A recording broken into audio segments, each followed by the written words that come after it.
Birds.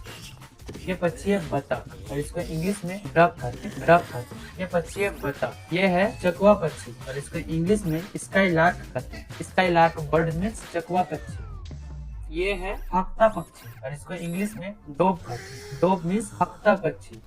ये है भूरा बगुला और इसको इंग्लिश में हेरोन कहते हैं। हेरोन मीन्स भूरा बगुला।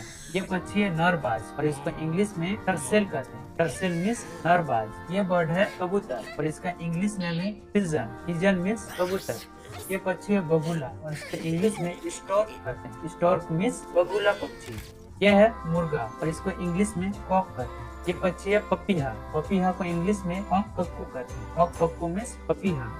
इस पक्षी का नाम गोरैया है और इसको इंग्लिश में स्पेरो कहते हैं। स्पेरो मीन्स गोरैया पक्षी। ये पक्षी है गिद्ध और इसको इंग्लिश में वल्चर कहते हैं। वल्चर मीन्स गिद्ध पक्षी।